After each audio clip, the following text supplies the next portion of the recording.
preachers, like we human beings, should have these moods.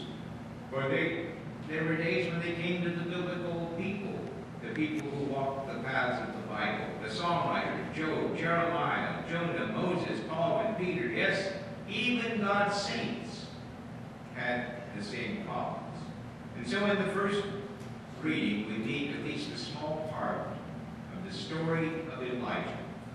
And whether or not you and I have encountered some kind of depression or illness of one kind or another, we are all susceptible. And each of us can do well to consider our personal story in the light of the story of Elijah. Now, when I think of Elijah, I think of someone like Martin Luther or Teddy Roosevelt. Strong people, successful people, passionate people. King Ahab, you remember, shivered at the mention of his name. And there was one day when King Ahab was in his chambers and a messenger came and said, "There's a prophet here to see you." And Ahab said, "I don't want to see any more clergymen. I've seen enough of them." "Oh, well, I guess you should describe him to me." And so they described him and said, "Oh, no, it's Elijah the Tishbite." And that was the power of his strength and his success.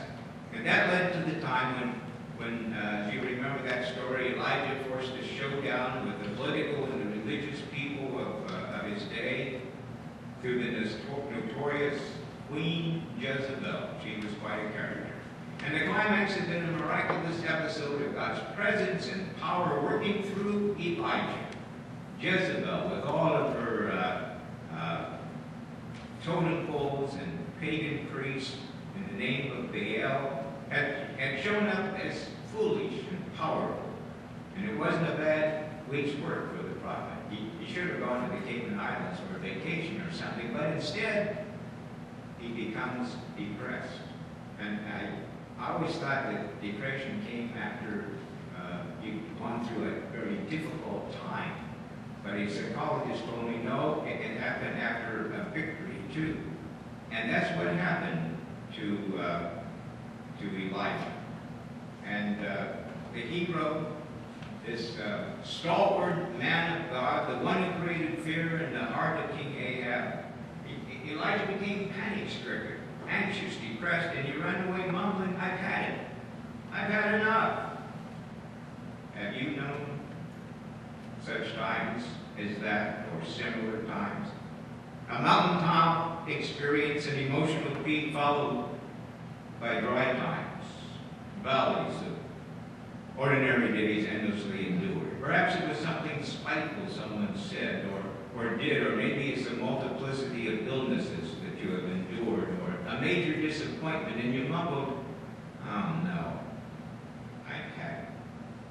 Now, my purpose this morning is not to explore why or how that kind of thing happens, although it tests, but what Elijah did to pick up the pieces. For here is one who went through what many of us go through at one time or another. His is more dramatic than ours, I'm sure. And yet, as the writer of the book of James describes him, Elijah was a man of like patience with us. And we are people of like patience with him. Now, the first thing that Elijah did was to run away. I got to go home. I got to go to Mount Horeb, which was a sacred place where you could be closer to God. And so he did. And as he went through the wilderness, he prayed, "Oh God, let me die." And God answered his prayer. Oh, not the words that Elijah used, but the need that Elijah had. And it was that need that he met. And common things. When I was pastor of Trinity Church, it was a glorious time. And then I retired. And I do a lot of projects, but they're not quite as glorious. And yet I hope that they're important things. Cast to set his mind upon a new perspective. Elijah was a person of like patience with us.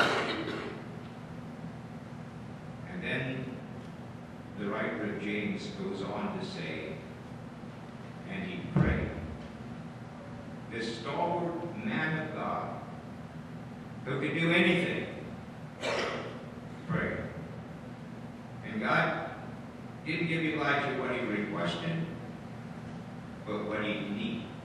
And he provides what we need, perhaps a holiday or a new insight or a friend to help or a pastor to talk to or a place to come and worship. And isn't it true that when despair comes to us, we shrink from society and activity? Do some of us identify with the pattern of Henry Van Loon, who wrote that whenever I feel the impulse to exercise, I sit down and let it pass? Or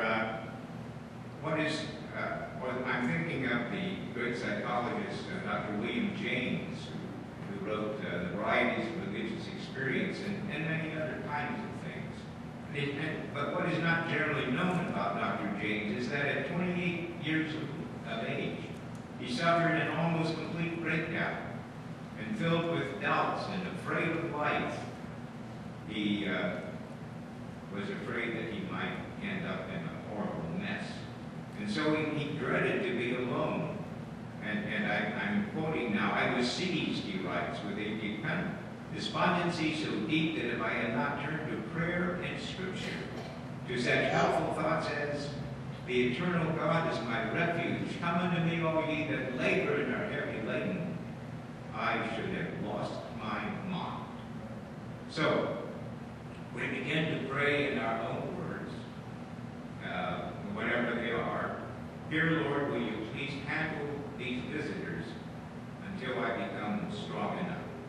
And I found it helpful to visualize my blessings, and once in a while even to write them down. We can visualize the negatives in our life, and that doesn't help us too much. But to visualize the positive, we link our emotions with God's power and His presence, forgiveness and acceptance. Christ died for us to cut off the roots of sin and separation and alienation. We are ones who are loved and forgiven and accepted by God Himself. And if so, can we not begin to accept ourselves? Martin Luther often faced such moods in his own life, and Roland Bateman, who wrote about Luther, includes this in one of his books, and I quote, when you come to that terrible time and you don't know what to do, seek the company of others. Discuss some irrelevant matters. For example, what happened to the Cubs? No, he didn't say that. But what is going on, this is what he did say, what is going on in Venice? Shun solitude. Eve got into trouble when she walked in the garden alone. I have my worst temptations when I am by myself. Seek out a Christian, a wise counselor, a pastor, someone. Undergird yourself with the worship of the church. Seek good company. Dine, dance, joke, sing. Make yourself eat. Well, Luther found that, and at the same time, I think we should beware of the well-meaning person who comes to us and slaps us on the back and say, grow up, old buddy. Don't worry. Things will be okay. Snap out of it.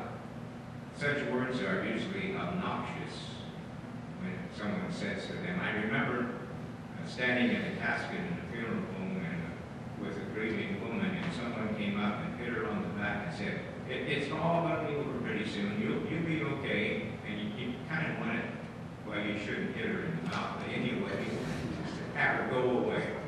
As Elijah prayed, he found a closeness with God. He found bodily refreshment. He found new tasks to do.